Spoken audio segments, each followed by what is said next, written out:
적어도 우리 네덜란드 개혁교회가 어떤 건지 아주 간단하게 생각해 보고자 합니다.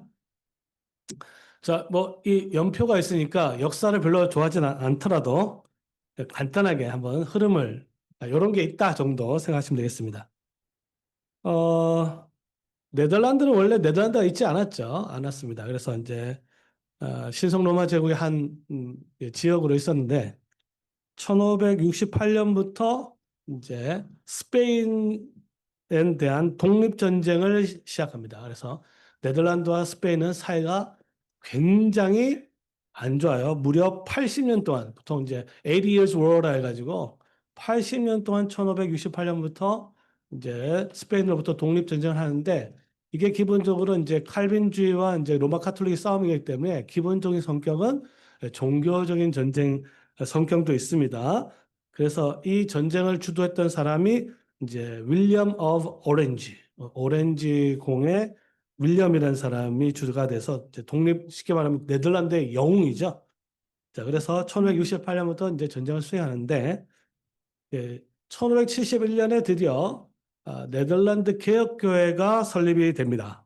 이거는 이제 독일의 엠든이라는 곳에서 이제 총회가 모여서 작은 총회가 모여서 이제 모임이 시작되는데 이것을 네덜란드 개혁교회 시발로 보는데 우리로 치면 이제 뭐 대한민국 임시정부라 생각하면 되겠죠. 상해 가가지고 임시정부 구성됐듯이 네덜란드 안에 총회 못 모이니까 바로 이제 옆나라 독일 엠든으로 가서 이제 개혁교회 지도자를 모여서 교회가 설립됐고 그때 이제 처음으로 하이델베르크 요리문답 벨직 신앙 고백서가 채택되므로 네덜란드 개혁교회가 형성이 됩니다.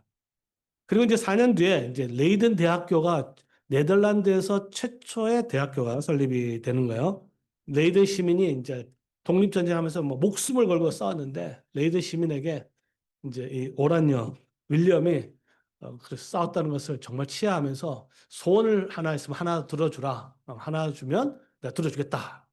그랬을 때 이 레이든 시민들이 우리 시에 대학교를 설립해달라 해서 그 소원을 이루어져서 네덜란드 최초의 대학교가 설립됐고 이 대학교는 네덜란드 개혁교회의 목사들을 길러내는 아주 중요한 기관이 지금도 마찬가지로 계속되고 있습니다. 그래서 이제 네덜란드 개혁교가 쭉 성장하다가 이제 1618년과 19년 여러분 잘 알듯이 이제 네덜란드 교회 안에서 알미니우스주의가 이제 논쟁이 벌어지게 되죠. 그래서 최초이자 마지막인 세계 개혁교회 에큐메니컬 카운슬이 이 도르트 총회에서 열리게 됩니다. 그래서 1618년부터 1619년에 알미니우스주의를 배격하면서 개혁파 신앙 고백이 자리를 잡는 거예요. 만약에 여기서 개혁파 교회가 개혁파 신앙이 졌다, 싸움에서 졌다 했으면 지금 개혁파 교회는 굉장히 소수가 됐을 거예요.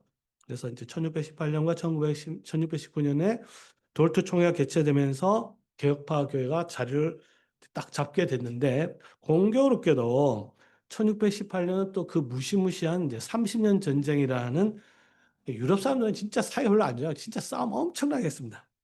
1618년부터는 그 유명한 이제 30년 전쟁, 30 years war라고 하는 건데 기본적으로 이제 대전 종교 전쟁이었고요. 독일 안에서 이루어진 전쟁이었고 보통 이제 세계 최초의 세계 대전이다 이렇게 불리는 전쟁이었습니다. 30년 동안에 뭐 계속 전쟁을 하면서 한 800만 명 정도가 뭐 사상을 당했다 이렇게 뭐 추측을 되는데 자 1618년에서 시작돼서 1648년에 드디어 이제 30년 전쟁이 종결이 됩니다.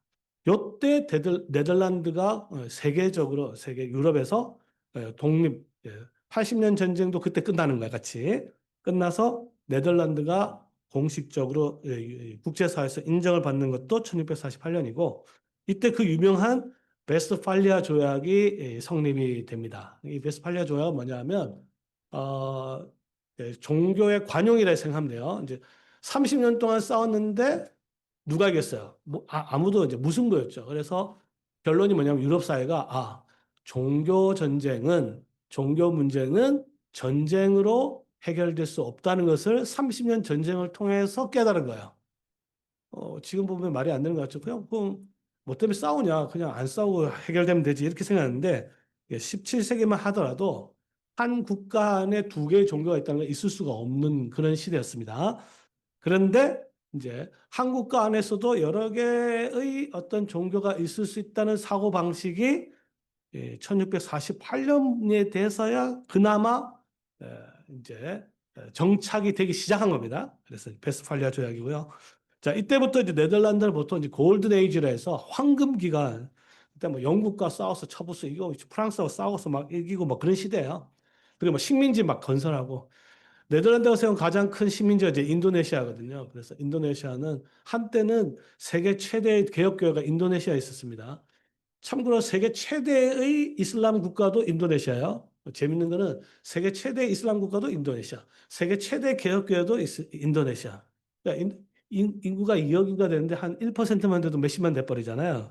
그래서 그런 겁니다. 그래서 네덜란드 황금기가 이제 되고 그 다음에 이 시대를 또 이제 개신교 정통주의를 해서 종교 개혁자들이 쌓아놓은 유산 위에 기라성과 같은 아까 레이든 대학교 있죠. 레이든 대학교, 흐로닝한 대학교 또 뭐 유트렉트 대학교 이런 대학교에서 기라성과 같은 이제 신학자들이 배출되면서 이제 개혁 신학과 개혁파 신학을 체계하고 정교화하는 이 시기가 개신교 정통기가 되는데 그리고 나서 후속 종교 개혁이라는 시대에 또 들어가는 건 뭐냐면 이 정통주의가 약간 쇠퇴하면서 이 개혁파 교회 신자들이 좀 나태한 거죠.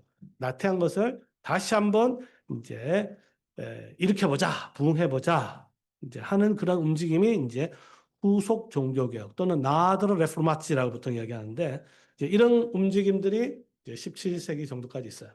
이제 18세기 넘어가면은 이제 전형적으로 이제 인라이트먼트, 계몽주의가 되는 거죠. 이제 계몽주의라는 것은 뭐 최근에도 뭐 계몽되었습니다 이런 말도 나는데 이제 계몽의 핵심은 이제 이성이죠. 이성. 인간의 이성이 자율성. 인간의 이성이 그전에는 이성의 시대가 아니란 말이 아닙니다. 그전에도 이성의 시대, 중세 때도 이성이 사용됐는데 18세기가 들어 계몽주의 시대는 인간의 이성이 이제 최고의 권위, 최고의 판단이 되는 거죠. 뭐 쉽게 이야기하면 이렇게 이야기할 수가 있어요. 1680년대만 하더라도 대학 사회에서 하나님이 없다 이렇게 하면 무식한 놈 이렇게 되는 거예요. 근데 지금 대학 사회에서 하나님이 있다 그러면 어떻게 돼요? 좀 떨어진 거 아니야? 이래 되는 거죠. 이게 이제 300년 사이에 벌어졌는데 지금은 이제 우리 서구 사회 전체가 계몽주의의 이제 세례를 받았다 이렇게 보면 됩니다. 그래서 18세기 전반적으로 계몽주의가 확산되는데 네덜란드 같은 경우는 이렇게 다른 이제 관용이 발달했기 때문에 다른 나라 사상을 쉽게 받아들여서 이제 르네 데카르트 같은 데카르트 같은 사람도 다 이 네덜란드에서 이제 활동했던 사람, 스피노자 마찬가지고 이런 계몽주의가 네덜란드를 지배하면서 18세기 점차적으로 교회가 쇠퇴하게 되는데 이 계몽주의가 이제 최고로 이제 뭐랄까 정점에 찍었던 것이 뭐 세계사 한번 다 들어보셨으면 알겠지만 이제 프랑스 혁명이에요. 이제 프랑스 대혁명을 그 혁명이라 보통 얘기하는데 뭐 전형적인 이제 부르주아 혁명이라 보통 봅니다. 그래서 이제 새로운 시민 사회가 드러나고 이제 상업을 통해서 자본을 축적하고 이런 사람들이 세력이 커졌는데 더 이상 왕정이 먹혀들지 않는 시대가 된 거죠. 그 전까지만 하더라도 이 세계를 어떻게 다스려야 돼요? 왕이 있어야 된다. 이게 뭐 누가 봐도 뻔한 진리예요. 뭐 백성이 뭐 선거를 통해서 다스린다. 이거는 완전 혼돈 그 자체를 보는 거죠. 지금 우리나라에서 왕이 다시 들어야 된다 생각하는 사람이 누가 있겠습니까? 그죠? 근데 그 당시만 하더라도 1789년만 하더라도 절대 왕이 다스리는 시대인데 프랑스 혁명이 일어나면서 이제 이 프랑스 혁명을 가능하게 했던 것이 바로 이제 계몽주의라는 거대한 사상적 이제 백그라운드가 있는 겁니다. 그런데 이제 프랑스 혁명이 굉장히 복잡하거든요. 복잡한데 뭐 그다음에 이제 혁명이 일어나서 왕이 뒤집어졌잖아요. 그래서 이제 어, 온건파, 강경파, 뭐 소위 말하는 좌파, 우파도 이때 생겼는데 그러면서 이제 공포 정치도 시작되고 군사 독재도 시작되고 막 그러면서 결국 어떻게 됐냐? 나폴레옹이 정권을 잡게 돼요. 그러면서 다시 또 왕이 되는 거죠. 그리고 나폴레옹은 이 혁명 사상을 갖다 이제 유럽 전체에 다 퍼뜨리기 시작하는데 이 나폴레옹이 바로 옆에 있는 네덜란드를 점령하게 됩니다. 이게 1795년인데, 그러니까 네덜란드 바로 옆에 있는 프랑스, 독일 영향을 바로 받는 거죠. 자, 그런데 이 나폴레옹이 드디어 이제 실각을 하게 되죠. 결국 패퇴가 돼서 이제 1815년에 이제 나폴레옹이 어지럽혔던 세계 질서를 잡는 협정이 빈 협약이라는 게 있습니다. 이제 빈 협약을 통해서 세계 질서가 이제 잡히는 건데 이게 전형적으로 보수 반동이 되겠습니다. 그 뭐냐면 1789년 혁명 이전으로 다 돌린다. 그래서 혁명은 이제 지긋지긋하다. 더 뭐 이렇게 왕을 갖다 없애보니까 막 질서가 엉망이더라. 뭐 이런 겁니다. 그러면서 네덜란드는 어떻게 됐냐 하면은 네덜란드도 공화정 하면 큰일 난다. 우리 다시 왕정으로 돌아가자. 다시가 아니라 다른 나라처럼 왕정에 있어야겠다 하면서 원래 네덜란드는 공화국이었거든요. 공화국이었는데 이제 1815년부터는 네덜란드도 이제 왕국이 됩니다. 킹덤 오브 네덜란드. 지금도 네덜란드는 왕국입니다. 이제 입헌군주제가 되는 거죠. 근데 그게 언제부터냐? 바로 1815년이 되는 거예요. 자, 왕이 지배하는 시대가 됐어요. 네덜란드에서. 그러니까 왕이 이제 왕이 이제 네덜란드가 되니까 이 왕이 교회를 자기 마음대로 하고 싶은 거죠. 그래서 이제 새로운 교회법을 제정합니다. 이 새로운 교회법이 뭐냐면 핵심은 왕이 이 교회를 완벽하게 컨트롤하는 거죠.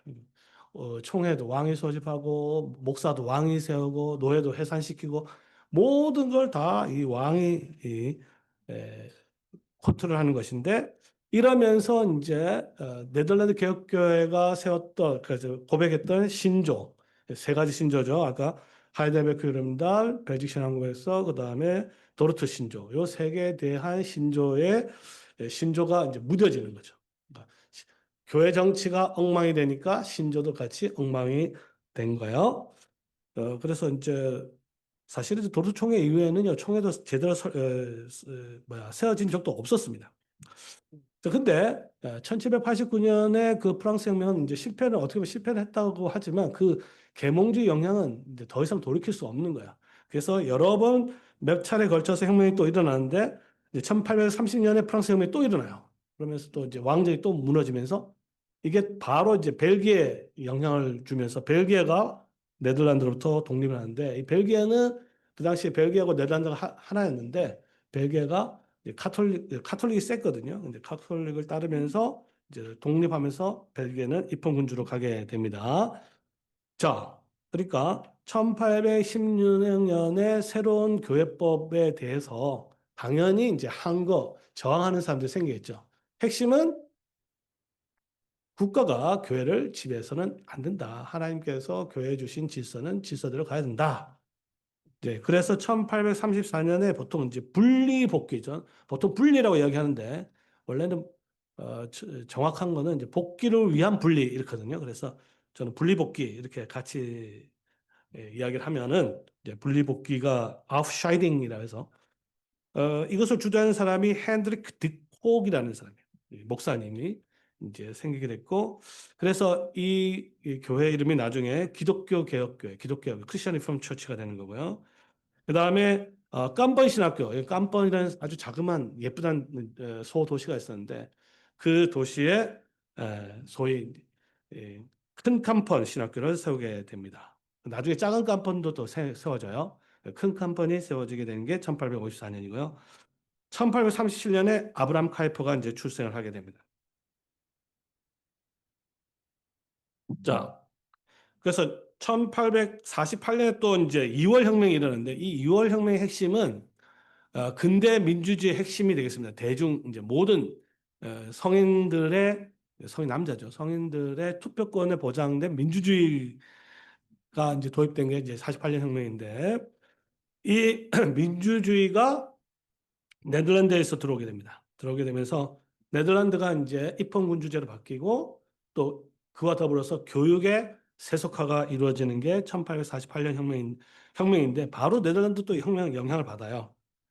자, 그래서 1852년에 또 새 교회법이 통과가 되는데 이 새 교회법은 정말 어떻게 보면 다행인 게 이전에는 뭐예요? 이전에는 왕이 지배하는 거지만 이제 교인들에게 목사 청빙권을 회복시킵니다. 어떻게 보면 좋은 거죠. 그래서 1852년에 그 법이 통과됐고 근데 그 실제로 이 법이 시행되는 거는 시간이 좀 걸렸습니다. 그래서 1867년에 실제로 이제 교인들이 투표를 했는데 정말 감사한 건 뭐냐면 교인들이 깨어 있었기 때문에 소위 이 자유주의적이고 이렇게 이런 사람들보다는 신앙 고백이 충실한 이 고백자들을 신실한 고백에 충실한 목사들이 굉장히 많이 청빙이 된 거죠. 자, 그런 상황이 이제 벌어지게 되고요. 그 다음에 아까 이야기했지만 이제 교육의 세속화가 이제 법으로 제정이 된 게 뭐냐면 1857년에는 이제 초등교육법이 이제 새 초등교육법이 통과가 되는데 이제 국가가 이제 교육을 컨트롤하는데 핵심은 이 교육이 중립화예요. 중립화. 그러니까 중립화라는 건 이제 세속화를 말하는 거죠. 그러면 이제 학교에서 주기도문이라든지 십계명이라든지 성경 가르치는 게 전혀 이제 못하게 되는 그와 같은 상황이 벌어지게 되고요. 그다음에 1876년이 되면 이제 고등교육법도 통과가 됩니다. 고등교육법이 통과되면 어떻게 되냐면 이제 대학도 이제 완전히 이제 세속화되는 거죠. 그래서 종교적인 어떤 간섭 없이 국가가 완전히 학문성만 따져가지고 대표적으로 이런 거죠. 대표적으로 이제 신학과가 있었는데 신학과를 이제 종교학과로 바꾸는 겁니다. 그럼 목사도 여기서 교육을 받겠죠. 종교학을 배우는 거예요. 종교학을 배우고 나와가지고 이제 목사가 되는 그런 이제 일이 벌어지게 되는 겁니다. 이제 여기에 대해서 강력하게 저항했던 사람이 이제 아브라함 카이퍼가 되는 겁니다. 그래서 영역 주권이라는 말을 보통 쓰는데 영역은 이제 하나님께서는 이 모든 영역에 있어서는 하나님의 이제 영역이지만 각 영역이 있어요. 뭐 정치는 정치, 교육은 교육, 문화는 문화. 그 속에서의 소위 대장은 주권은 그 영역에 속한 것이다. 네. 그래서 국가가 교회, 교회가 문화, 문화가 교육 이렇게 침범해서 안 되고 교육은 교육 나름대로의 그와 같은 뭐랄까 주권을 살려줘야 된다. 뭐 이런 겁니다. 자, 그런데 이제 이러다 보니까 이제 교육을 제대로 하려다 하다 보니까 결국 이 교육법을 갖다 저항해야 되잖아요. 결국은 어떻게 되냐? 그래서 이제 더 이상 이런 식으로 목사를 길러내서 안 되기 때문에 결국은 이제 초등교육법 할 때는 좀 괜찮았어요. 뭐 유치원 같은 거는 그냥 국가가 아닌 이제 교회가 조그맣게 세우면 되잖아요. 교회가 유치원도 세우고 뭐 초등학교도 세우고 뭐 세우면 되는데 대학은 이거 장난이 아니잖아요. 그렇죠? 대학은 이게 진짜 힘든 건데 그래서 아브라함 카이퍼가 세운 전략은 뭐냐면 결국 정당을 세워서 법을 통과시켜서 그 다음에 사립대학을 세운다. 이제 그전에 사립대학이 없었습니다. 그래서 그와 같은 이제 구상을 해서 반혁명당에서 반혁명당 이제 프랑스 혁명에 대한 반혁명당이에요. 반혁명당을 설립하고 심지어는 아브라함 카이퍼는 나중에 이 당의 수장이 되기도 합니다. 그리고 1880년에 그 유명한 이제 자유대학을 설립하게 되는 거죠. 이때만 하더라도 아마 학생들 뭐 다시 10대명밖에 안 되는 조그만 대학이었습니다. 근데 지금은 네덜란드 이제 프리 유니버시티는 이제 굉장히 명성 있는 이제 우리나라 치뭐 연세대급에 해당하는 것 같은 학교가 됐습니다. 자, 문제는 뭐냐? 이제 자유대학교 설립했어요. 거기서 신학교육을 해요. 이제 졸업을 하죠. 졸업한 목사가 돼야 되는데 이 목사들이 청빙을 받아야 되는데 이제 청빙을 못하게 국가교에서 왜냐하면 이제 딴 데서 그러니까 국가가 통제하지 않는 다른 뭐 어떻게 보면 이상한 신학교에서 배출한 이 목사를 청빙할 수 있느냐 해서 청빙하면 안 된다 하니까 어떻게 돼요? 자유대학 졸업생이 갈 데가 이제 사실 없어지게 되니까 결국은 이제 아브라함 카이퍼를 중심으로 해서 이제 교회가 국가교회로부터 분리하게 되는데 그것은 이제 애통 돌레안치라 해서 이제 결국은 이제 교회가 분리하게 됩니다. 국교로부터 또 분리하게 된 거죠. 자, 그리고 이 분리된 이때는 이제 아까 분리복귀에서 핸드리트 콕은 한 1%밖에 안 되는데 여기는 굉장히 많은 사람들이 따라 나왔어요. 그래서 한 10% 정도 상당한 그룹들이 나왔고 그러니까 나오니까 아까 분리복귀한 사람들하고 그럼 우리 이제 뭐 나눠질 이유가 없으니까 합치자. 그래서 합치자는 운동이 있었고 그 운동을 한 사람의 핵심이 이제 헤르만 바빙크라는 아주 또 굉장히 뛰어난 신학자가 그 역할을 하게 됩니다. 그런데 이제 아브라함 칼보가 굉장히 뛰어난 신학자긴 했지만 여기에 대해서 항상 모든 사람이 다 따른 건 아니에요. 아브라함 칼포 신학이 좀 이상하다, 좀뭐 문제가 있다, 뭐 틀린 건 아니지만 또 위험성도 있다. 이렇게 생각한 그룹들이 있었어요. 이 그룹들 따라가지 않은 그룹들은 이제 아까 분리복귀 측에서 그대로 남았습니다. 그리고 그 사람들은 이제 깜번 신학교를 물려주고 아펠도르라는 곳에 이제 신학교를 세웠어요. 그래서 지금 이제 아펠도르 신학교가 바로 분리복귀에 있다가 가담하지 않은 사람이 되겠습니다.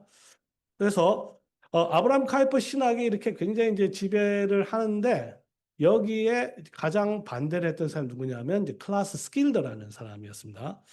이게 이제 그래서 결국 1944년에 그러니까 예, 아브라함 카이퍼 교단에서 이제 결국은 이제 면직을 받게 되는데 1944년 하니까 생각나는 게 뭡니까? 세계 2차 대전 안에 스킬더는 이제 그 당시 이제 네덜란드가 나치에 이제 뭐 지배를 받고 있었는데 나치에 대해서 굉장히 비판하고 그다음 그 나치 신자들이 나치당에 가입하면 안 된다.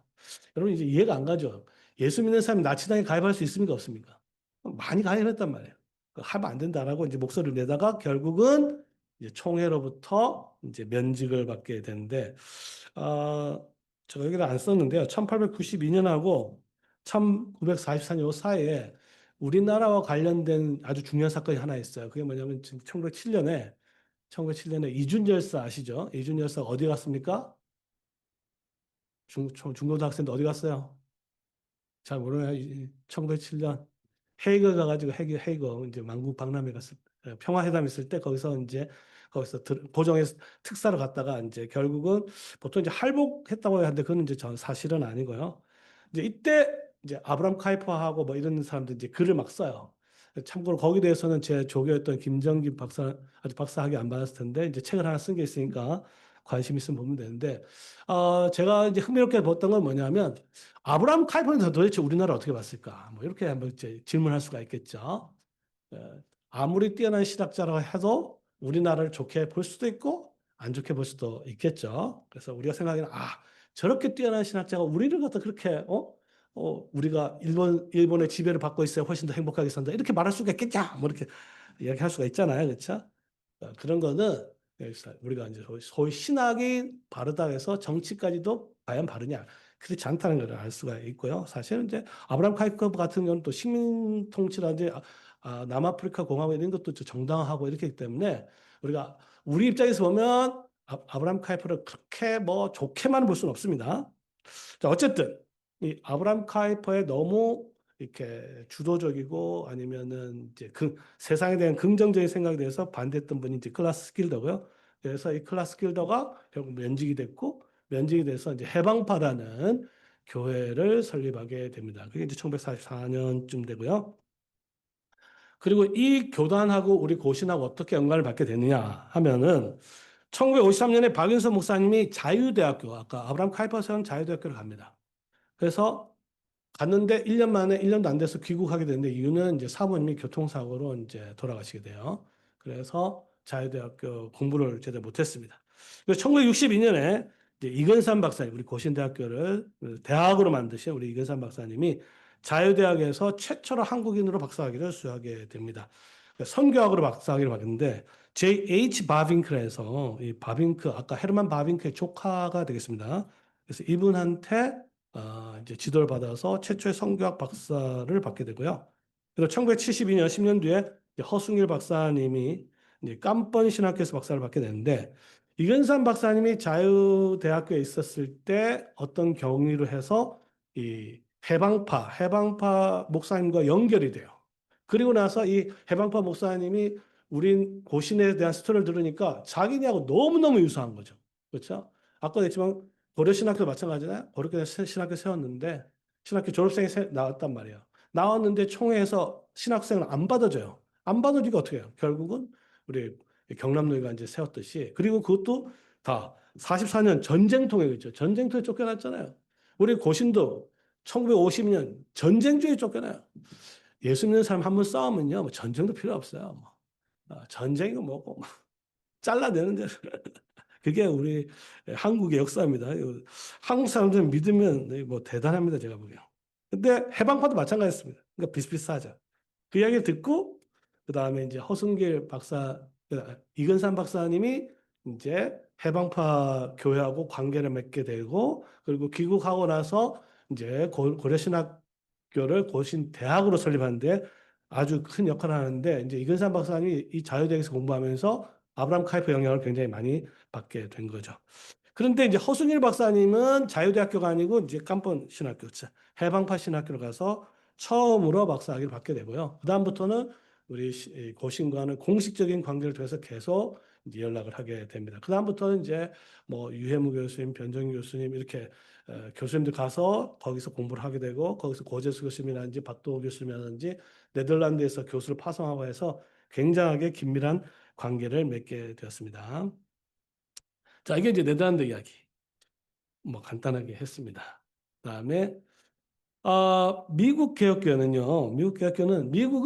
미국 역사를 간단하게 말하면 이제 이민의 역사입니다. 이민의 역사. 그래서 미국도 우리나라 사람들 계속 이민 많이 가서 애 많이 나오면 그냥 미국이 우리나라 되는 거예요. 간단히 말하면. 지금 우리 이제 캐나다 이민 가시는 분 계잖아요. 거기도 마찬가지예요. 가서 많이 노세요. 그럼 우리나라 되는 겁니다. 1628년에 이제 네덜란드. 이 네덜란드는 주로 이제 오늘날 뉴욕에 많이 이민을 갔었는데요.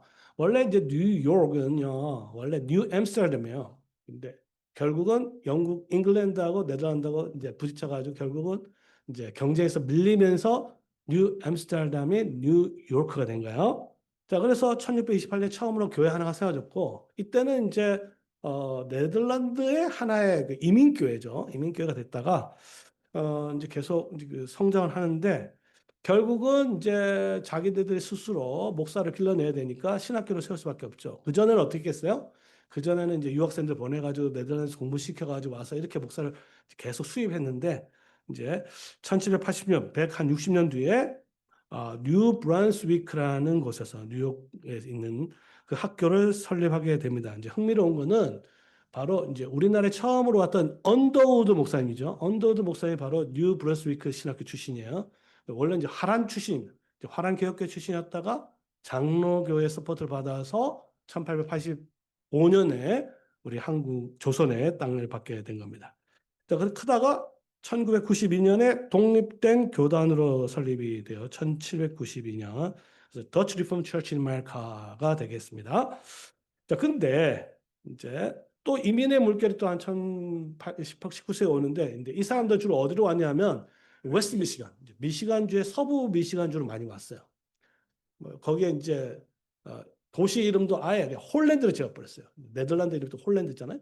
네덜란드 중에 가장 큰 주가 홀랜드인데 홀랜드 아예 도시 이름도 홀랜드로 해놓고 또 그 옆에는 그랜라피드 제가 있었던 그랜라피드에 이제 이 그룹들이 이제 양쪽으로 있는 거죠. 양쪽으로 있는데 기본적으로 동부 쪽은 약간 좀 도시에 있다 보니까 리버럴하고 이제 이쪽은 이제 촌이다 보니까 약간 보수적이고 이런 그룹들이 이제 있게 되면서 약간의 갈등이 있는 거죠. 갈등이 있으면서 결국은 이제 어떤 문제가 생겼냐면 가장 큰 문제는 우리가 미국에서 네덜란드의 정체성을 지킬 것이냐, 아니면 빨리 미국화할 것이냐, 요 이제 고민이 굉장히 컸어요. 사실 이제 이것도 우리 한인들 가보면 마찬가지입니다. 우리 또 뭐죠? 그 캐나다 이민 가신 분들 똑같이 겪을 거예요. 우리 애를 한글로 교육시켜야 되느냐, 미국화 빨리 시켜야 되느냐, 뭐 이런 거예요. 거기에서 이제 좀 리버럴한 분들은 빨리 아메리카나이즈 해야 된다. 아니다, 우리는 네덜란드 지켜야 된다. 그래서 이제 기독개혁교회가 CRC, Christian Reformed Church가 거기서 그래서 1857년에 분리되고요. 참고로 이제 연도가 있는데 이제 1867년에는 이제 리포드 처치 인 아메리카 RCA라고 이제 이 교단명을 바꿉니다. 그래서 보통 RCA를 하고요. 가장 큰 개혁교회가 되고요. 이 교단에서 설립된 이제 칼리지가 이제 대학의 홉 칼리지가 있고요. 그다음에 웨스턴 세미나리 전부 다 홀랜드에 있습니다. 그다음에 또 10년 뒤에 1876년에 이제 그랜 래피스에 이제 홀랜드는 RCA, 그랜 래피스는 CRC, 이제 CRC를 중심으로 해서 칼빈 세미나리와 칼빈 대학교가 설립이 된 거예요. 자, 근데 이제 이민이라 그랬잖아요. 뭐 계속 이민이 오는데 원래 이제 국교에는 주로 RCA로 많이 가고 그 다음에 돌레안치 그룹 있잖아요. 아브라함 카이퍼 그룹은 또 이제 CIC로 많이 성향상 많이 가게 되는 거예요. 그러면서 어떻게 됐냐? 이 CIC에서 아브라함 카이퍼 영향이 굉장히 크게 커지게 됩니다. 그리고 여기 CIC에 있는 목사님들이 주로 자유대학 가서 공부도 하고 그래서 교수가 돼서 오기도 하고, 그리고 1898년에는 이제 아브라함 카이퍼가 이제 프린스턴을 방문해가지고 칼빈주의 강연이라는 아주 유명한 이제 강연, 스톱 렉처라는데, 그 스톱 렉처에서 칼빈주의 강연을 하게 됩니다. 계속 이제 출간되는 이제 책이에요. 예, 도대체 칼빈주의가 뭐냐 했을 때 이제 중요한 정의가 있죠. 삶의 체계로서의 칼빈주의, 뭐 이렇게 해가지고 아주 유명한 강의를 했는데, 자, 이제 카이퍼 영향이 계속 오는 거예요. 자, 현대주의와 근본주의 대립이 또 이제 1920년대 이제 일어나게 됩니다. 이때 격렬하게 근본주의와 현대주의가 이제 미국 장로교에서 일어나게 되는데, 참고로 1929년에 그래서 웨스트민스터 신학교가 세워지고 1936년에는 이제 정통 장로교회가 세워지는 거죠. 이제 신학교 설립되고 교단이 세워지고 비슷비슷하죠. 자, 그래서 CRC에서 아브라함 카이퍼 영향이 엄청나게 이제 증가했는데, 이 미국에서 카이퍼에 대해서 반대했던 대표적인 신학자가 헤르만 훅스마라는 사람입니다. 헤르만 훅스마. 그래서 이분이 결국 CRC 내에서 1924년에 네덜란드에서 있었던 것과 동일하게 면직을 당하게 됐어요.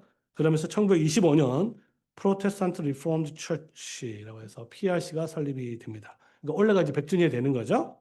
자, 그러면 핵심은 뭐냐면 소위 말하는 일반 은혜에 대한 이제 뭐냐면 아브라함 카이퍼 주창한 것이 이제 일반 은혜에 대한 교리였는데, 이 일반 은혜가 너무 이게 정말 성경이 맞냐 하면서 이제 반대를 했는데, 거기서 이제 요 세 가지 요점이 있습니다. 이 요점을 말하면, 하나님은 악인에게 구원의 은혜는 아니지만 일반적 은혜, 일반적 common grace라고 해요. 일반적 은혜를 악인과 햇빛을 주시듯이 베푸신다. 이게 맞는 것 같기도 하고 뭐 틀린 것 같기도 하죠. 자, 그다음 두 번째. 하나님은 성령의 일반적 사역을, 이제 일반적 사역입니다. 일반이라 계속 들어가요. 불신자의 죄를 억제시킨다. 이것도 맞는 것 같죠? 그다음에 불신자들은 구원을 위한 선을 할 수 없지만 시민적 선을 행할 수 있으며 하나님은 이것을 기뻐하신다. 이게 인간은 전적 타락을 했는데 전적 타락한 인간이 하나님을 기쁘게 하실 수 있는가? 도덕적 선이 아니라 그냥 일반적 선을 할 수 있는가? 이런 것에 대해서 여러분 보시면 알겠지만 이제 카이퍼는 세상의 문화라는 일에 대해서 너무 어떻게 보면 긍정적으로 본 거죠, 사실. 여기에 대해서 이거 잘못하다가는 세상의 빛과 소금을 살아야 되는데 세상으로부터 분리해서 구별된 삶이 약화되는 경향이 있기 때문에 훅스만은 거기에 대해서 반대를 하게 됩니다. 그래서 결국 근데 이제 CRC가 제가 보기 잘못했던 건 뭐냐면 이것을 그냥 놔뒀으면 상관없는데 모든 목사들에게 서명을 하도록 했어요. 이거 서명 안 하면 결국 교리적으로 승격화시킨 거죠. 면직을 교리적으로 여기에 그러니까 서명을 안 하면 목사가 안 된다라고 했기 때문에 결국 서명을 하지 않는 이제 세 분의 목사들이 면직 처리가 된 거예요. 자, 그래서 이제 이와 같은 상태에 있으니까 스킬더하고 헤르만 훅스마가 비슷하잖아요, 그렇죠? 네덜란드에서는 스킬더가 면직됐고 미국에서는 이제 훅스마가 면직됐는데 미국에 먼저 면직된 거죠. 자, 그래서 스킬더가 미국을 방문합니다. 1947년에 방문해서 PRC와 이제 교분을 쌓게 되는데, 그래서 이제 네덜란드 해방파移민들은 계속 오면서 이제 PRC를 많이 가게 됐어요. PRC를 많이 갔는데 이제 이게 약간 문제가 있어요. 왜냐하면 스킬더하고 헤르만 훅스마도 완전히 일치를 한 건 아니었습니다. 일반 은혜에 대해서는 생각을 갖게 했지만 이제 소위 이제 커버넌트 언약에 대해서 이제 생각을 달리하게 되는데 결국은 어떻게 되냐면 언약이 이제 무조건적이냐 아니면 조건적이냐. 저는 이것도 뭐좀 공부를 좀 해봤는데 이게 그렇게 중요한 문제인가 생각이 들어요. 근데 어쨌든 저희가 보기에는 그래서 여기에 대해서 결국 헤르만 훅스마와 스킬더가 이렇게 의견을 합치를 하지 못했고 그래서 결국은 이제 뭐 나눠지게 된 거죠. 나눠졌다기보다는 그냥 그대로 있게 된 거죠. 그러면서 PRC 안에 있었던 해방파 교인들이 이거 그죠? 스킬더파잖아요. 네덜란드에서 스킬더를 따랐던 사람들이 결국은 이제 나오게 되는 거죠. 나오게 된 것이 1953년이고요. 그리고 네덜란드에서 있던 사람들은 이제 캐나다로 가서 이제 캐나다 개혁교회가 이제 자기네들 원래는 PRC로 갔었는데 PRC로 가지 않고 이제 독립적으로 캐나다 개혁교회를 세워서 지금까지 오고 있습니다. 그리고 이 캐나다 개혁교회가 우리 고신과는 이제 자매 결연을 하고 있는 상태예요. 그래서 1954년에 이와 같이 이제 PRC 안에 있었던 성도들이 다수가 떠나면서 교세가 확 줄게 됩니다. 이것도 사실 우리 고신교단하고도 좀 비슷한데요. 우리 고신교단도 세워지고 나서 그다음에 이제 교리적 논쟁이 뭐냐면 송사 문제, 성도들 간의 송사 문제로 엄청나게 힘들었거든요. 그러면서 교세가 한번 줄고 또 다시 합쳤다가 또 교세가 확 줄고 그런 경험들이 있는데 PRC도 우리랑 좀 비슷한 게 있어요. 그래서 거의 100%에서 40%까지 떨어졌습니다. 그게 1953년이죠. 1953년. 언약이라는 문제 가지고 결국은 나눠지게 됐습니다. 그리고 나서 이제 계속 이제 지금까지 교회가 조금씩 계속 이제 성장해서 지금 한 8천 명 회원의 한 교회 수 한 33개다가 이제 이제 신학교 세미나들이 있고 그와 같이 안정되게 교회를 세워가고 있는데 근데 재밌는 거는 뭐냐면 1956년에 우리 고신에 이제 동방박사 세 사람이나 하는 이제 홍반식 박사님이 1956년에 이제 홍반식 박사, 그다음에 이근삼 박사님, 그다음 오병세 이 세 분은 바로 박윤선 박사님 바로 다음 세대라고 볼 수 있는데 이분이 칼빈 신학교에서 석사학위를 받게 됩니다. 그리고 이때 PRC 교회에서 신앙생활을 하게 됐는데 1956년에 홍만식 박사님이 이 교회 이제 회원이 돼서 그리고 여기서 이제 이 당시 이제 한국 전쟁 직후니까 막 엄청나게 이제 돈 뭐죠 재정적 서포트도 하고 세미나에 지원도 하고 뭐 그런 기록들이 있어요. 그리고 나서 1950년 뒤에 딱 정확하게 40년 뒤에 은강의 아빠가 미국에 가서 미국 가서 이제 그랜 레피스에서 교회를 찾아야 될 거 아니에요. 제가 이때까지만 해도 이 역사를 잘 몰랐어요. 그래서 좀 좋은 교회를 찾고 있었는데 여러 교회를 찾다가 아무래도 마음에 드는 교회가 없어요. 없는데 어느 한 교회를 오다가 딱 이제 터닝 포인트 하면서 오는데 그 조엘 비키라고 유명한 목사님이 있었거든요. 그 교회도 갔는데 그 교회 갔다가 오면서 거기서 별로 마음에 안 들었어요. 설교가 1부가 있고 2부가 있어요. 감이 안 잡히시죠? 1부 한 다음에 이제 헌금하고 찬송한 다음에 2부를 또 해요. 예배를 따로 드린 게 아니라 한 예배 시간에 설교 1부가 2부인가 처음 교회를 됐는데 도저히 적응이 안 되더라고요. 그래서 오다가 정말 하나님의 정말 섭리라고 저는 생각하는데 그러니까 First Protestant Reformed Church라는 이제 사인 간판 중요합니다. 그래서 제가 간판에 좀 신경 쓰는 이유가 바로 여기 있어요. 우리는 간판 잘 보이게 해야 돼요. 그래서 광교 장로교회 이렇게 네. 사인을 보고 그리고 그 교회 이제 저녁에 참석을 하게 되고 그러면서 무엇보다도 목사님 설교가 잘 들렸어요. 왜냐하면 목사님 설교가 일단 비블리컬 그러니까 성경 얘기를 했기 때문에 제가 내용을 다 알고 있어서 잘 안 들려도 이제 내용을 아니까 이미 잘 들려요. 그리고 설교가 좀 천천히 이렇게 또박또박 했기 때문에 잘 들렸고 그리고 무엇보다도 이 목사님이 그날 그 다음 주에 바로 저희 가정을 이 목사님 댁으로 이제 초청을 했습니다. 초청을 해서 식사 모임을 했는데 그리고 그 다음에 이제 장로님이 또 초청을 하더라고요. 그래서 미국에서 이렇게 어느 교회를 가더라도 이렇게 집에 초청하는 거는 좀 거의 없다고 보면 됩니다. 그래서 이제 이것에 제 감동을 받기도 하고 이 경험에 대해서 이제 제가 교회를 개척하고 나서 여러분 아시겠지만 교회 회원 되기 바로 직전에 목사님 교회 초청을 해서 식사 모임을 하는 그 전통이 바로 어디서 생겼냐? 이제 바로 여기서 생겼고 홍반신 목사님이 이제 선물을 준 거죠. 우리 한국 국사, 간추린 국사 조그만 책을 이제 전달하면서 홍반신 목사님이 이제 선물로 이 랭거레 목사님의 이제 외할아버지? 할아버지에게 선물을 준 걸 갖다가 이렇게 이걸 사진을 찍어서 마음 같았으면 그거 좀 달라고 하고 싶었는데 주진 않더라고요. 그래서 이제 사진만 찍어서 왔습니다. 네, 이 정도로 하고 마치도록 하겠습니다. 네, 교수님께서 말하자면 고대사처럼 저 옛날부터 최근까지 역사들을 쭉 잘 짚어주셨습니다. 전 이제 근현대사, 최근의 역사들과 현재에 대해서 좀 말씀을 드리려고 합니다. 이번에 먼저 우리 가정과 교수님 부부 그리고 권봉진 목사님 부부 이렇게 초대해 주신 교회가 네, 트리니티 PRC, PR 교회고요. 트리니티 개신개혁교회 이렇게 할 수 있겠고 목사님 이름이 윌리엄입니다. 아까 나왔던 그 네덜란드에서 가장 유명하신 분이 윌리엄 그 이름 딴 겁니다. 그래서 윌리엄 랭거렉 목사님이 줄여서 빌 목사님이라고 하는데 근데 재밌는 게 뭐냐면요. 오늘이 7월 6일이죠. 네, 정확하게 3년 전에 2022년 7월 10일에 주일날 이 자리에서 랭가르 목사님 설교를 하셨어요. 딱 3년 됐습니다. 오늘로부터. 근데 이제 분리개척하기도 전이죠. 그래서 마스크를 쓴 모습을 아마 기억하시는 분들 계실 텐데 저 목사님이십니다. 그리고 이번에 할아버지가 아까 그 책을 선물로 받으신 홍반식 박사님에게 책을 선물로 받으신 그 목사님입니다. 제가 간단한 교제의 역사를 좀 알려드리고 싶은데요. 랭그레 목사님하고 인연이 아주 깊습니다. 저 청년은 누굴까요? 네. 2017년에 제가 8월에 부임하고요. 부임한 다음 주에 제가 뭘 했느냐. 이분들 가이드를 했어요.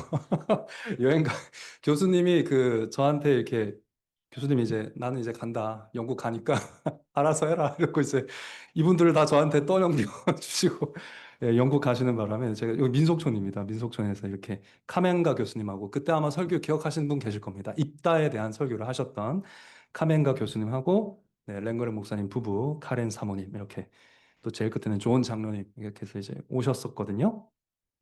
그리고 2년 뒤에 이제 그 교회 또 트리니티 교회에서 초청을 해가지고 저하고 교수님하고 도르트웨이 400주년 기념 대회에 저희가 이제 외국 사절 비슷하게 이제 참석을 했었고요. 그리고 네, 2025년 6월에 또 저희들이 초대를 받아서 갔고 그러니까 그러니까 제가 광교 장로교에 온 횟수가 랭거랭 목사님을 안 횟수예요. 네, 그래서 이제 제가 지금 목회를 같이 하는 느낌이 좀 있는 그런 분이 되겠습니다.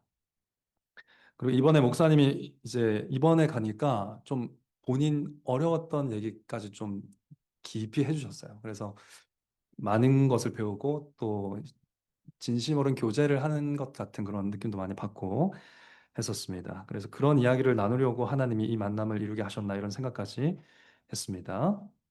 자, 이번에 간 분들인데 네, 다 아실 거고 여기 어, 사모님 옆에 계신 부부가 이제 권봉진 목사님 부부고 제일 끝에가 제 동기 네, 이주영 목사님 부부인데 이 이주영 목사님이 이제 칼빈에 공부하러 가가지고 교회를 어디 가야 될까 이렇게 고민을 했는데 사실 이제 한국에서 3년 전에 네, 랭거렌 목사님 오셨을 때 같이 교제한 적이 있고 교수님도 가라고 하고 저도 가라고 그래서 이제 여기에 출석하고 있습니다. 지금 출석하고 있고 그래서 많은 또 디테일한 성도들의 상황까지도 제가 많이 들을 수가 있었습니다.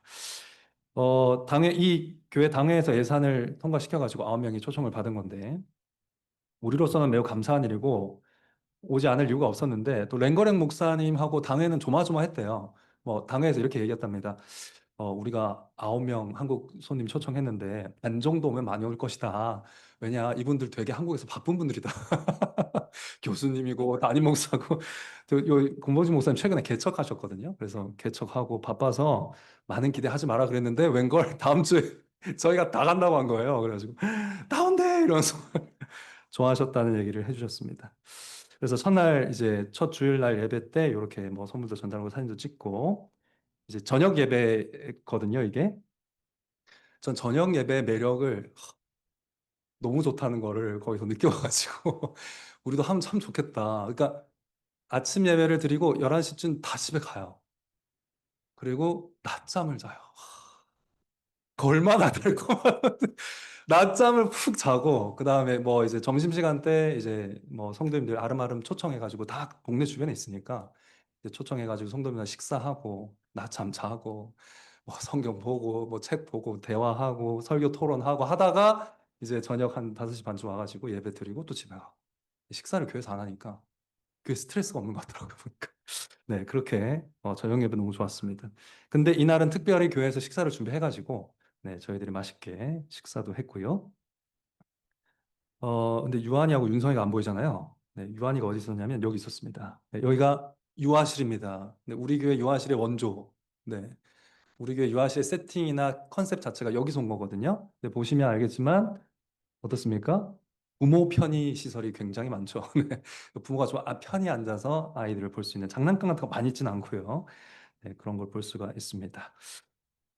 그리고 교회 자체가 뭐 정말 어린 아이들도 다 예배는 같이 드린다.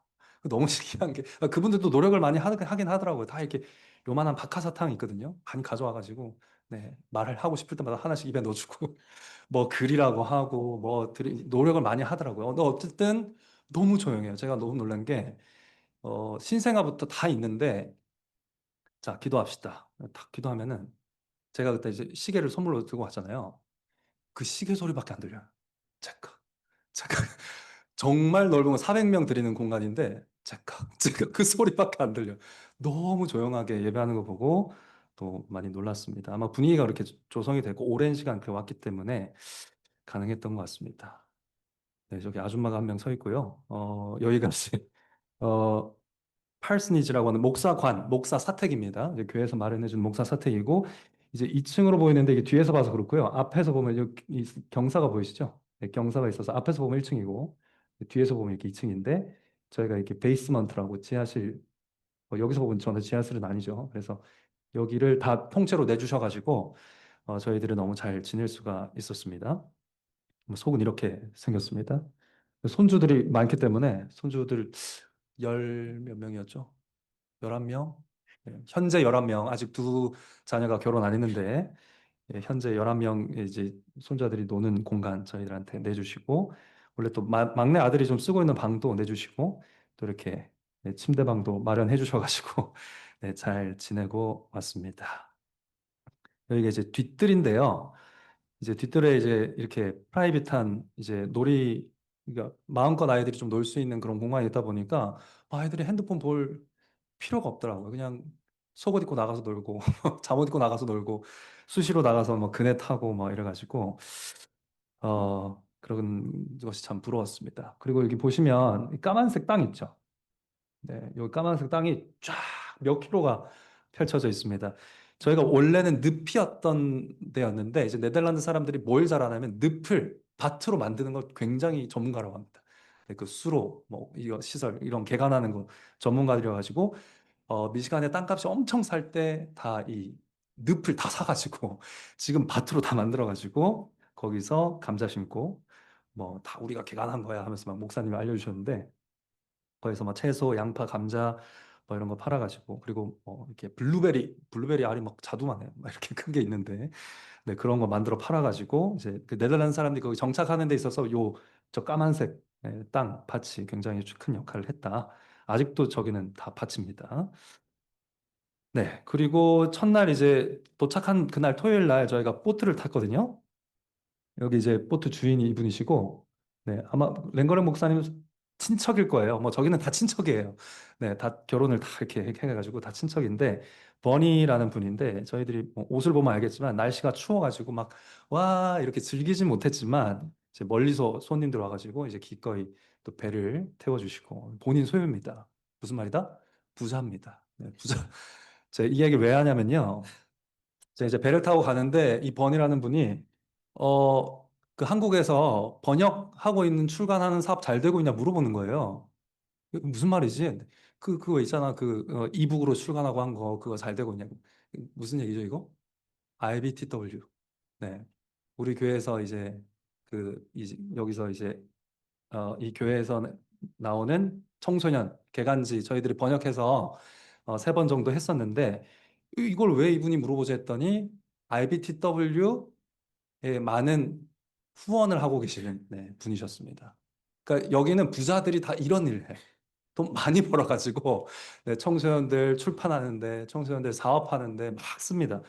그리고 제가 알아보니까 뭐 이렇게 유학생들 이제 뭐 여기 이제 제 동기도 가 있는데 또 이렇게 멀리서 공부하러 온 유학생들도 많이 후원하기도 하고 그래서 이런 부자들이 교회에 좀 많아가지고 네, 이번에 100주년 행사 때도 보니까 뒤에 누가 후원했는지가 쫙 뜨는데 다 성도의 기업인 것 같았어요. 그래서 성도님들이 다 이런 돈을 또 대셔가지고 손님도 대접하고 뭐 갑자기 이렇게 큰 돈이 드는 행사를 어떻게 그렇게 잘 진행할 수 있었겠어요? 이런 분들이 다 이제 헌신해가지고 네, 그렇게 하는 것 같았습니다. 네, 그리고 이제 이게 첫날 100주년 기념행사 첫날 이제 풍경인데 손님들이 이제 등록을 하는데 이제 등록하는 기간에 뭐 이렇게 이제 칼빈 대학교 전경입니다. 그래서 여기 이제 어른들은 여기 그늘에 모여가지고 뭐 대화도 나누고 뭐 전시회도 있고요. 그리고 요 반대편이 죄다 놀이시설이에요. 네, 다 이제 어린이들 이제 요 안쪽에 가면은 나무 그늘 밑에 뭐 배구장도 있고 저 다 있습니다. 네. 그래서 뭐 원반 던지기 하고 뭐 공 던지고 네. 놀이 시설이 굉장히 잘 갖춰져 있어가지고 아이들이 처음에 너무 좋아했었다. 그래서 아이들이 교회 회원이기 때문에 고심백주년 행사 때 이런 풍경이 나올까? 저는 좀 상상이 안 되거든요. 어른들만 막 모여가지고 할 것 같은데 어린이들, 자녀들이 우리의 구성원이라는 게 이런 행사에서 바로 드러나는 거예요. 네. 그래서 아이들이 어른들만 즐거운 시간이 아니라 우리 아이들이 함께 즐거워하는 시간이다라는 개념을 가지고 어디서나 아이들이 어떻게 하면 함께 할 수 있을까를 고민한 흔적들이 많이 보였습니다. 그리고 이곳이 이제 100주년 행사를 했던 갈보리 교회라는 초급화 교회이고요. 제가 물어봤더니 한 2,500석 규모라고 해요, 전체가. 그래서 여기가 거의 찼으니까 뭐 2,000명, 첫날 굉장히 많이 왔거든요. 2,000명 정도 성도님들이 아마 모여서 행사를 했던 것 같은데, 제 퀴즈 하나 드리겠습니다. 한 30년 지나면 고신 100주년이거든요. 고신 100주년 기념 행사가 열린다면, 자, 이 행사, 처음으로 다 모였어요. 2,000명이 모인 이 행사에서 첫 번째 순서를 뭐로 하겠습니까? 여러분이 기획을 한다. 고신 100주년 행사를 기획을 한다. 첫 행사로 뭘 하겠습니까?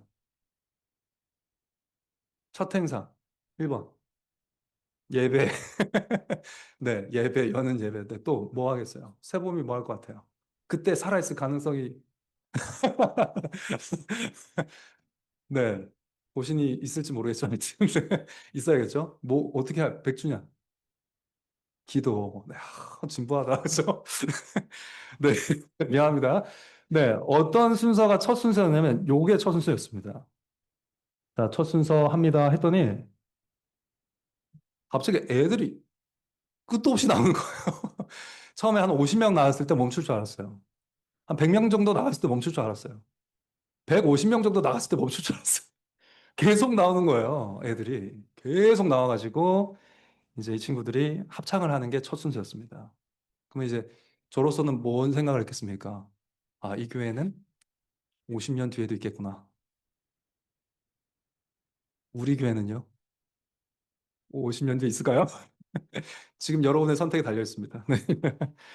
그러니까 이 행사를 여기 이 애들만 있었던 게 아니고 지금 앉아있는 애 보입니까? 연습한 친구들만 올라간 거예요. 안 한 친구들 다 앉아 있어서 거기 앉아 있는 친구도 한 200명 넘게 있었을 거예요. 그러니까 2,000명이 모였는데 한 4, 500명이 애들이 미래가 있는 거죠. 네. 이 교회는 안 망한다는 거죠. 근데 지금 복음주의권 교회들이 다 지금 문 닫고 있거든요. 왜냐면 애들이 없어서. 애들이 없어서. 네. 애들 안 낳습니다. CRC 교회 이렇게 일반 은총 받아들여가지고 막 받아들였던 교회는 이제 막 다 갔어요. 뭐 동성 뭐 이제 여자 목사님 동성 다 갔습니다. 다 넘어갔습니다. 근데 애들이 없어요. 네. 그 교회가 지금 텅텅 비어가고 있는데 PRC 교회는 달랐다. 네. 그런 것들을 알 수 있었습니다. 엊그제 이 김은규 목사님이라고 지금 네덜란드 교회 이제 목회하고 계신 또 동기하고 통화를 했는데 네덜란드도 지금 아예 안 났는데요. 네덜란드 교회도 지금 아예 안 났습니다. 그래서 미국도 전체적으로는 저출산이 큰 문제예요. 합계 출산율이 1.66명. 그래봐야 우리 두 배인데 그래도 엄청 심각하게 보고 있는데 PRC 교회만 좀 다른 것을 저희가 확인할 수가 있었습니다. 이 결혼의 목적 중에 하나가 뭐죠? 거룩한 씨로 교회를 성장시키는 겁니다.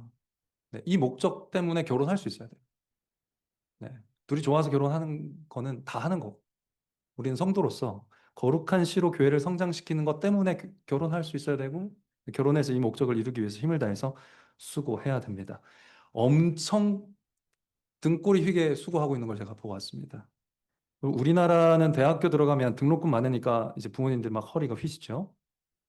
여기 성도님들은 아이들이 기독교 고등학교 졸업하면 허리가 펴진다고 합니다. 왜냐? 학교 다니는 동안 너무 허리가 휠 정도로 힘들어서 그래요. 어, 왜냐하면 기독교 학교는 정부에서 보조금을 못 받습니다. 그래서 학비가 매우 비쌉니다. 그래서 학교가 모두 이제 학교가 그래도 도와는 줘요. 이게 슬라이딩 스케일이라는 수업료를 적용해가지고 이게 무슨 말이냐면 아이들이 한 명이 가면 예를 들어서 초등학생이다 하면 아이들이 한 명이 가면 860만 원. 1년이겠죠? 한 학기 아니겠죠? 제발 그러기를. 네. 860만 원인데 근데 두 명이 가면은 조금 줄어요. 조금 줄어가지고 네. 1,420만 원 정도. 아예 둘이 학교 보냈는데 이렇게 예산이 드는 거예요. 세 명은 또 더 줍니다. 1인당 학비가. 그래도 1,790만 원이 이제 쭉 나가는 거예요, 1년에. 근데 네 명부터는 공짜예요.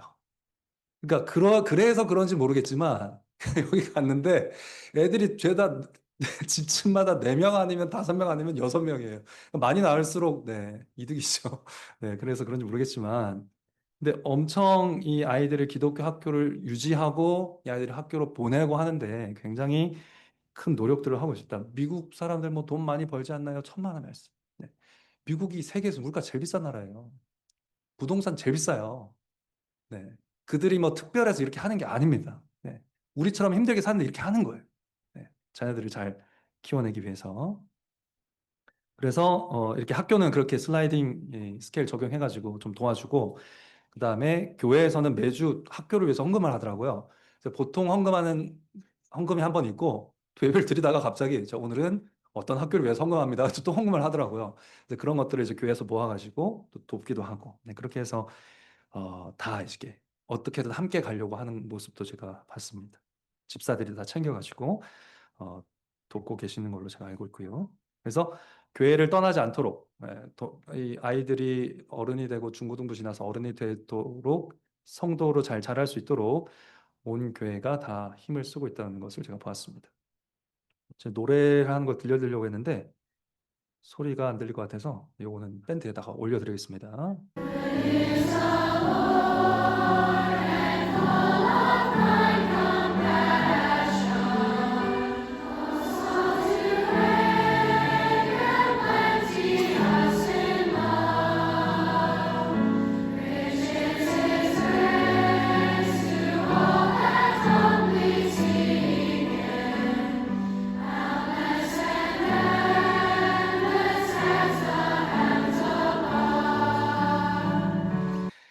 어, 그리고 제가 이제 가서 보니까 뭐 여러분들 탓할 건 또 아니에요. 왜냐하면 어, 모르겠습니다. 이런 문화를 우리가 어떻게 바꿀 수 있을지 모르겠지만 거기는 21살 되면 결혼합니다. 21살, 22살, 뭐 23살 때 다 해요. 그러니까 6명까지 가는 거예요. 네. 왜냐하면은 18살 때 대학 가가지고 뭐 4년 마치고 자리 잡아도 23살, 24살이에요. 그러니까 이제 결혼할 수 있는 거죠. 그래서 하다 보니까 일찍부터 아기를 낳으니까 네, 이런 게 가능한 것 같고요. 그런데 이 네덜란드 사람이 한국에 왔다고 해도 그들은 아이를 6명씩 낳지 않았을까? 이런 생각도 해봅니다. 이게 성경의 가르침이라서 하는 거거든요.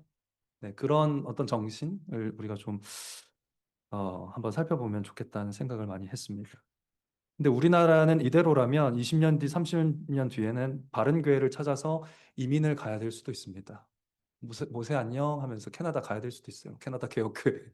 네, 대한민국에 이런 좋은 교회가 남지 않아서 아주 큰 문제입니다. 자, 이게 3일 동안 진행된 바이블 캠프의 모습이고요. 저희 아이들은 뭐 영어를 못해가지고 저희들이 소리가 나네요. 좋은 프로젝터네요. 네. 그래서 활동도 뭐 이렇게 참여를 제대로 하지는 못했지만 뭐 노래 배우고 메시지 듣고 반별로 흩어져서 활동하고 네, 그런 활동 다 참여했습니다. 9시부터 11시까지. 보시면 교사들이 다 여성입니다. 어머니들, 여성들. 그런 걸 볼 수 있었고 또 이 기간 내에 제가 핸드폰 사용하는 걸 거의 못 봤거든요. 네, 자폐가 있어가지고 핸드폰을 봐야 되는 아이가 있었는데 그 친구 외에는 한 명도 못 봤습니다. 네. 그래서 이제 랭고랭 목사님한테 여쭤봤어요. 이게 무슨 규칙이 있는 거냐? 아니면 알아서들 이렇게 하는 거냐? 그 여쭤봤더니 규칙이 있지 하면서 첫 번째 부모가 요금을 내는 기간에는 이 폰은 내 폰이다. 자녀한테 폰 주면서 자, 폰을 쓰긴 쓰는데 내가 요금 낼 때까지는 이건 내 거야. 그래서 내가 언제든 달라 할 때 비밀번호 풀어서 다 보여줘야 돼. 메시지든 무슨 사이트 방문하든 거든 다 보여줘야 돼. 네. 다 참고하라고 제가 하는 거예요. 네. 아니, 그, 뭐, 싫으면 요금을 내세요. 저 아주 합당하다고 생각했습니다. 네. 그렇게 하기 때문에 아이들이 일단 핸드폰 재미없어요. 부모님들이 다 어떤 상황인 걸 다 알고 있기 때문에 뭐 핸드폰을 이렇게 가져놓을 그런 이유가 없고. 그리고 어디 있든지 간에 2번 안에 전화를 받아야 돼. 2번 이상 전화 안 받으면 핸드폰은 이제 가져가는 거예요. 왜냐하면 위험한 지역에 있는데 핸드폰 안 받고 있을 수 있으니까 2번 안에는 전화를 다 받아야 된다. 이게 규칙이고요. 세 번째, 또 중요한 규칙인데, 교회에서 목사나 장로님의 핸드폰을 달라고 했을 때 언제든지 줘야 됩니다. 왜냐하면 목사와 장로는 교회의 아버지죠. 네, 부모님이 볼 수 있으면 목사와 장로도 볼 수 있어야 됩니다. 그래서 장로님들, 네, 우리 자녀들 네, 핸드폰 하는 거 보이시면 네, 언제든지 달라고 하셔가지고 네, 뭐 우리 교회에서 정하진 않았지만 근데 좀 이상하죠. 미국 굉장히 프라이버시 중요시하는 나라입니다. 네. 근데 교회의 정치가 다른 거예요. 하나님의 나라 백성들이 이렇게 살아야 된다는 분명한 규칙이 따로 있는 겁니다. 근데 그걸 적용하는 걸 보고 저 되게 많이 놀랐습니다. 당회에서 지침으로 정하지 않았지만 네, 가능성이 있습니다. 논의를 해볼 수도 있겠습니다. 그러니까 아무도 핸드폰 안 해요. 네, 핸드폰 할 생각을 안 합니다. 뭐이 시간에 9시부터 11시까지 뭘 하느냐, 부모님들은 이제 선택 특강을 들었거든요. 이 특강이 강의라기보다는 이제 한 분이 발제를 하시면 모든 참가자들이 다 토론하는 방식으로 이렇게 진행되는 그런 특강이었습니다. 저는 이제 영적 은사와 실제적 적용 이런 수업 하나 하고 우리 자녀 안에 하나님의 말씀에 대한 사랑을 길러주기라는 제목, 네, 가정 예배에 관련된 특강 2개를 제가 가서 들었는데 두 강의 다 보면은 특징이 뭡니까? 강사분 여성분이시죠? 앉아 계신 분 80% 이상이 다 여성분이십니다. 여성의 참여도가 굉장히 높다. 아기 안고 착수가 엄마도 굉장히 많았습니다. 랭거레 목사님 말에 따르면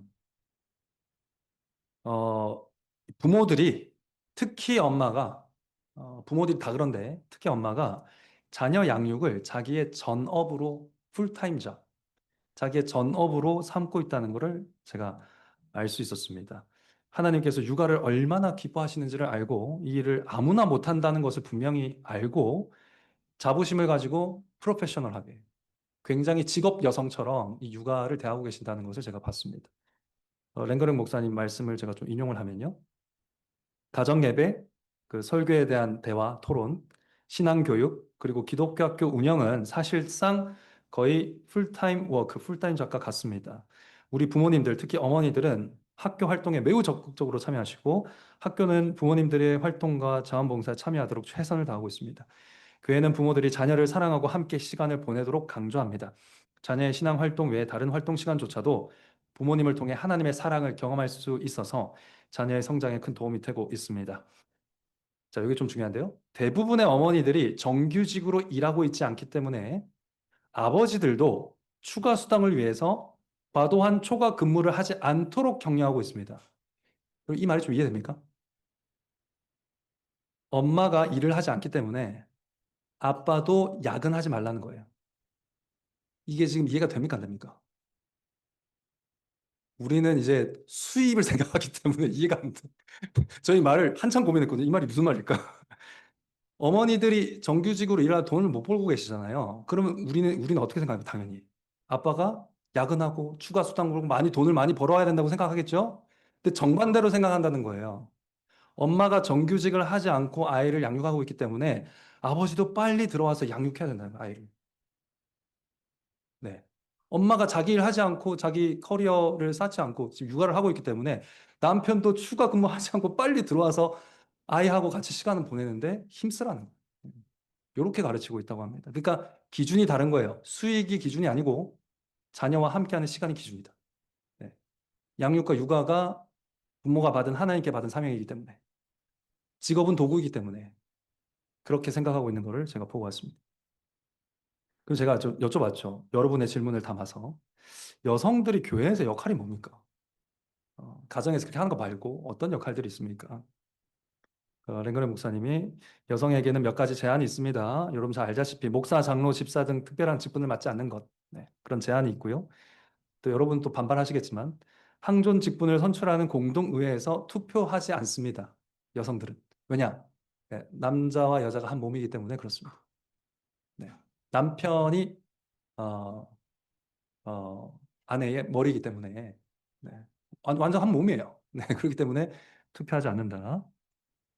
그리고 학교 이사회 결정위원으로 활동하는 여성을 제가 본 적은 없습니다. 그 외에 모든 일에 여성들은 매우 적극적으로 참여합니다. 여성, 젊은, 독신 여성을 포함해서 주일학교 교사, 그리고 기독교 학교에서의 교사, 어떤 여성들은 학교에서 교리를 가르치기도 합니다. 그러니까 학교에서 교리를 가르치는 교사는 여성도 하는 거예요. 그리고 바이블 캠프 교사 모두 다 여성. 또 교회 잡지에 기고하고 책을 집필하고 교단위원이나 교단위원회에서 봉사를 합니다. 교단위원회나 교회위원회. 예를 들어서 요번에 이제 시편 찬송을 개정했거든요. 그 시편 찬송 개정위원회에는 이제 여성분들도 다 들어가서 참여했다고 하고요. 그리고 대부분의 집사들이 산모, 병자, 가난한 사람들을 위해서 식사를 제공하고 집안일을 돕는 도움의 손길 위원회를 운영하는데 이 도움의 손길 위원회에는 또 대부분이 여성들로 구성이 돼 있다. 네. 그러니까 이제 이런 일들이 성령의 은사거든요. 성령께서 주신 선물입니다. 그래서 그 은사를 사용하는 일을 이 사회에서 직업적으로 커리어를 쌓는 일보다 못하다고 생각하지 않더라고요. 네. 성령의 은사를 교회를 위해서 잘 사용하는 것도 내 커리어다. 하나님이 주신 커리어다. 그러니까 하나님이 주신 경력이 시작됐는데 자녀 경영이라는 경력이 시작됐는데 왜 이걸 경력 단절이라고 부르는지 네, 우리 시각이 많이 바뀌어야 된다는 생각을 많이 했습니다. 그리고 남편들도요. 자녀들을 학교 보내기 위해서 일하고 있었습니다. 내가 일을 하기 위해서 자녀를 학교 보내는 게 아니고요. 우리는 내가 일을 편하게 잘 하기 위해서 자녀들을 학교에 보내잖아요. 네, 근데 그런 개념도 있잖아요. 뭐 물론 그게 100%는 아니지만 그러나 아이들을 기독교 학교에 보내기 위해서 남편들도 열심히 일하고 있었다. 그러니까 보면은 남편과 아내가 너무 친해요. 그 남편이 나가면 아내는 꼭 키스해주고요. 제가 여쭤보는데 여자 성도님들 100이면 100. 남편이 육아 너무 많이 도와줘요. 예. 아이들 키우는데 너무 많이 도와줬어요. 다 그렇게 얘기하고. 남편들, 아내 너무 고생했어요. 그러니까 제가 뭘 느꼈냐면, 아, 이 두 분이 진짜 한 몸 같다. 나는 왜 일 못하는데 당신은 일하고 들어와서 이런 얘기가 없더라고요. 예. 그런 게 없이 정말 아이를 키우는 그 하나의 목적에서 하나가 되니까 거기에서 역할 배분은 아무 문제가 되지 않는다. 예. 공평과 차별의 문제가 전혀 아니더라라는 겁니다. 그럼 교회는 무엇을 돕고 있을까? 제가 한 5분만 더 하겠습니다. 죄송합니다. 교회의 역할도 제가 많이 보고 왔는데, 요게 이제 교재거든요. 교재 어때 보입니까? 허접하죠?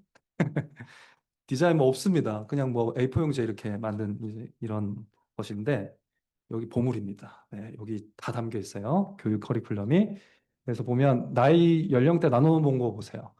2살, 3살 구간으로 다 나눠놨습니다. 왜 나눴느냐? 요 구간에 있는 아이들의 언어 능력이 다르다는 거예요. 그래서 2024년에 이제 총회 집을 제가 봤거든요. 총회 집이 이제 2020, 뭐 1년, 2년, 3년, 4년 이렇게 쭉 있는데 2024년만 이렇게 두꺼운 거예요. 랭그레 목사님, 2024년에 도대체 이 교단에 무슨 일이 있었습니까? 큰 싸움이 있었습니까? 했더니 그렇게 나쁜 일이 아니었다. 요거 개정하는 일 때문에 네, 총회에서 어린이들을 위한 교재 언어가 너무 어렵다 그래서 이제 저 나이대에 맞게 지금 시대가 또 변했으니까 시대가 변하면 아이들이 쓰는 언어도 변하고 수도 조금 떨어지고 이런 면들이 있으니까 그거 수정하는 작업하느라고 이렇게 두꺼웠다. 총회에서 모여가지고 그런 얘기하고 있습니다. 너무 부러웠습니다. 자녀 교재 이거 만든다고 이렇게 두꺼운 회의를 하고 있었다. 너무 놀랐습니다. 그래서 이제 목사 장로가 이제 반을 하나씩 맡아가지고 이제 진행을 하는 거예요. 그래서 6에서 8세 이렇게 구약 1, 구약 2, 신약 이렇게 3년 동안 6에서 8세까지 배우고 9에서 10세까지 구약 신약 또 하나씩 한 번씩 배우고 또 11에서 12세까지 또 구약 신약 배우고 13세 가면은 하이델베르크 교리 문답을 또 2년 동안 한 번 배웁니다. 그러면 이제 15세가 되면 개혁주의 교리 배우고 신앙고백 배우고 수업 시간도 그 연령대에 맞게 딱 그래서 이 25주가 목사 장로들한테도 너무 힘들대요. 막 휴가만 기다리고 있대요. 3월 언제 오나. 너무 힘들대요. 너무 힘들어도 한대요. 뭐 월요일에 저녁에 하는 거거든요. 네. 그 주일에 애들을 안 가르치길래 언제 합니까 했더니 월요일 날 수업한다고 하더라고요. 그래서 월요일 날 1시간씩 40분씩 목사하고 장로 다 만나가지고 이렇게 하는 걸 보고 많이 반성하고 저도 이렇게 해야겠구나. 나는 다짐을 했습니다. 당에서 논의하진 않았습니다. 네, 그리고 요게 이제 마지막 날에 있었던 카니발. 이제 100주년 기념행사 마지막 날에 요런 거 합니다. 네. 여기 아이들이 없네요. 아이들이 없어서 이렇게 조용한 거죠. 네. 제가 대충 대한민국 이렇게 대한민국에서 그 대여비 대충 아니까 계산해 보니까 한 1,000만 원 정도 쓴 것 같더라고요. 요거 하는 데만. 네, 그래서 아이스크림 다 와 있고요. 다 공짜예요. 아이스크림 계속 먹고 얼음 과자 계속 먹고 교수님도 계속 드시고 네. 계속 먹. 네, 저도 계속 먹고요. 네. 너무 좋더라고요. 계속 받아서 먹고. 네. 그러니까 여러분, 이렇게 열심히 공부시키고 놀 때는 또 확실하게, 네. 너무 재밌게 놀도록. 네. 그래서, 재밌게, 네. 들고 계시고 맞죠? 네. 네. 그래서, 제가 작년에 김나들이 때 물놀이 준비하는데 100만 원 막 넘어가려고 그래서 마음이 조마조마했던 기억이 있거든요. 근데 여기 막 1,000만 원 넘게 이렇게 하는 거 보고, 네, 우리도 이제 교회 20주년이 다가오는데, 그때는 좀 돈을 써야 되지 않을까. 자녀들도 즐거운, 네, 자녀들도 기쁜 그런 시간이 됐으면 좋겠다. 네, 이런 생각을 했습니다.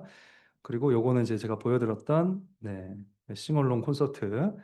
거의 모든 곡을 같이 부르면서 3일 동안 들었던 말씀과 또 시편이 연관지어지면서 너무 좋았어요. 정말 은혜롭더라고요. 정말 은혜롭게 이건 이제 있으니까 한번 보시면 됩니다. 밴드에서. 요건 제가 보여드린 이유는 어떤 식으로 서 있는가를 보여드리고 싶은데 그 유튜브 영상에는 안 나와가지고 제 뒤를 이렇게 보여드리면 쭉 이렇게 다 서가지고 다 같이 시편 찬송하고 네, 그렇게 했던 시간. 저 위쪽에 교수님 계셨습니다. 네, 그리고 뭐 끝으로 이제 뭐 교수님이 이제 칼빈에서 공부하고 있는 우리 고신 학생들, 목사님들 위해서 저녁 식사 제공해가지고 이렇게 맛있게 식사하고요. 여기 칼빈에 있는 목사님들입니다. 고신 목사님들 다른 목사님들하고 좀 다른 차이점이 있었는데 교회를 늘 염두하고 공부한다는 거. 네. 거기서 이제 대화를 해보면 다른 교단에서 오신 분들은 나 이제 교수를 어떻게 해야지, 어떤 과목을 가르쳐야지, 어떤 책을 써야지 이 생각밖에 없대요. 교회에 대한 어떤 마음들이 없다는 것을 이렇게 확인하면서 본인들이 이제 늘 교회를 생각하고 또 교회를 위해서 기도하면서 공부하고 있다는 점에 대해서 알려주셨고요. 그래서 오늘 주보에도 나왔지만 나주만 목사님 교회를 너무 사랑하시는 목사님이라서 저희들이 이제 3년 차 또 장학금을 지급하게 되었습니다. 원래 여기 계셔야 되는데 이때 한국에 계셔가지고 지금 한국에 있습니다. 그래서 같이 사진은 못 찍었지만 네, 그렇게 잘 하고 왔습니다.